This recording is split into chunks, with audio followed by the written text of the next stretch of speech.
आपने कई बार सुना होगा कि शिरडी के साईं बाबा से कोई प्रार्थना करे तो वो उसकी नौकरी यदि ना हो तो कहीं नौकरी लगवा देते या फिर उसके बिजनेस व्यापार में अपने आशीर्वाद से उन्नति करवाते थे।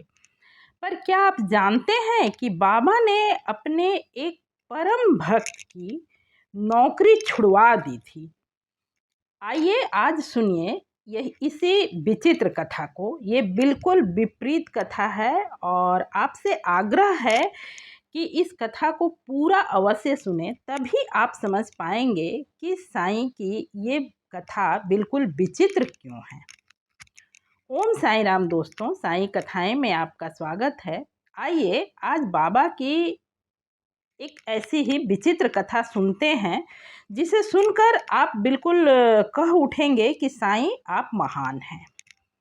हुआ ये कि बाबा जब शिरडी में रह रहे थे द्वारका माई में, उस वक्त उनके एक बेहद समर्पित भक्त हुए हैं जिनका नाम जो लोग भी सचरित्र पढ़े हैं या ना भी पढ़े हों, यदि बाबा से थोड़ी सी भी उनकी नज़दीकी है, यदि वो बाबा के बारे में थोड़े से भी जानते हैं तो दासगनु का नाम उन्होंने अवश्य सुना होगा। तो दासगनु के बारे में बता दूं कि दासगनु एक कवि थे और वो मतलब उस समय की जो मराठी में नाटक वगैरह हुआ करते थे वो लिखते और गाते या उसमें भाग लिया करते थे। इस तरह की उनकी शौक थी, ये वो अपना शौक से किया करते थे।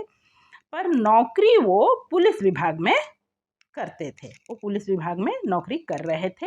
अच्छी खासी उनकी मतलब जीविका थी, वो अपना जीवन यापन कर रहे थे और बाबा के परम भक्त भी थे। पर वो जब भी बाबा के पास आते तो बाबा उन्हें नौकरी छोड़ देने की सलाह देते। अब दासगनु को ये बात बड़ा अजीब सा लगता कि मैं नौकरी छोड़ दूं, तो उनका परिवार था, पत्नी थी, बच्चे थे, तो कैसे मतलब मेरा परिवार का गुजारा होगा।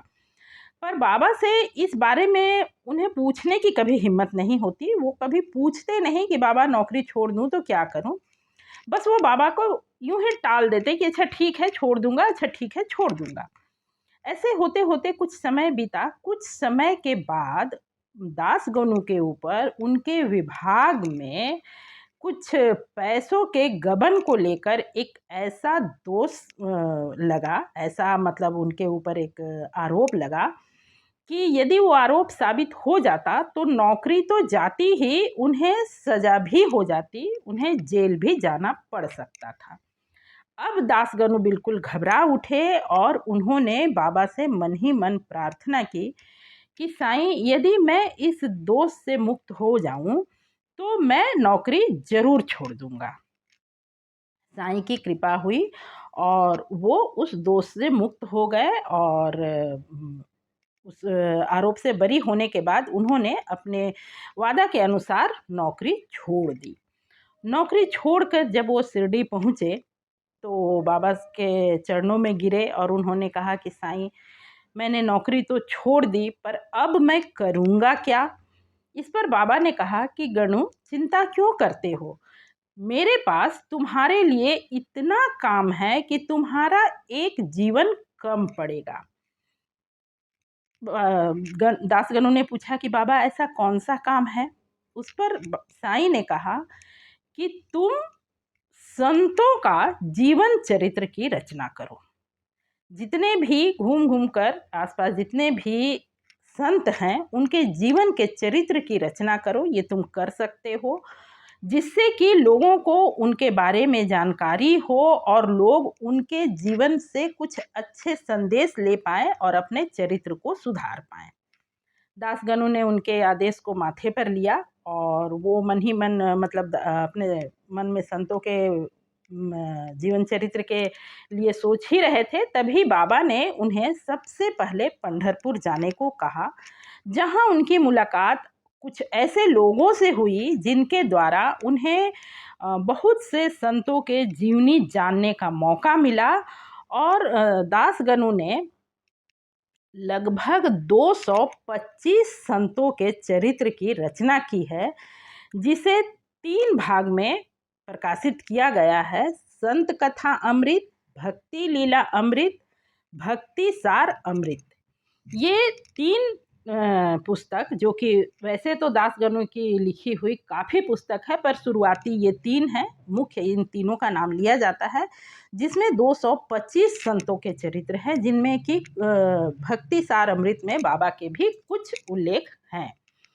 उसके बाद दासगणों को एक बात समझ में आया कि यदि मैं इस तरह से पुस्तक लिख भी दूँ, ग्रंथ लिख भी दूँ, तो बहुत कम लोग इसे पढ़ेंगे और बहुत कम लोगों तक ही ये पहुंच पाएगा और बहुत कम ही लोग इससे लाभान्वित हो पाएंगे।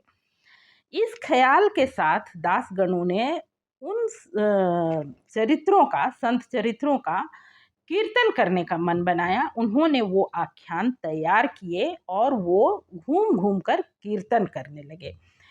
वो चूँकि पहले से ही कवि थे और इस तरह के कार्य वो किया करते थे, बाबा से क्या छिपा था, बाबा को अच्छी तरह जानकारी थी कि दासगणु इस कार्य में आगे जाकर आगे बढ़ेंगे ही, इसलिए बाबा ने उन्हें कहा था। और इस कीर्तन करने के द्वारा उनका जीवन यापन बहुत ही अच्छी तरह से होने लगा और वो उनका साथ ही साथ संत चरित्र का लेखन भी चलता रहा और उनका बाकी जीवन एक सार्थक कार्य में लगने के साथ ही बेहद अच्छी तरीके से बीता।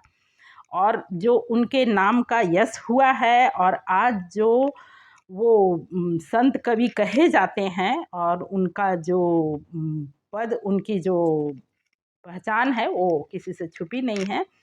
तो इस ओर मोड़ने के लिए ही बाबा ने उनकी नौकरी छुड़वा दी थी। तो ये बाबा के कार्य, बाबा के द्वारा किए गए कार्य कुछ इस तरह के ही हुआ करते थे, जो शुरुआत में तो पता नहीं चलते थे, पर होते वो उनके भक्तों के भला के लिए ही थे। तो आज के लिए बस इतना ही। कैसा लगा यह कहानी कमेंट करके अवश्य ही बताएं। और आप ऐसी ही अच्छी, सच्ची और जानकारीपूर्ण कहानी सुनने में इंटरेस्ट रखते हैं तो चैनल को ज़रूर सब्सक्राइब करें। मिलती हूँ फिर से किसी ऐसे ही जानकारीपूर्ण वीडियो में। तब तक के लिए ओम साईं राम, नमस्कार। आपने पूरी कहानी सुनी है, इसके लिए हार्दिक हार्दिक धन्यवाद।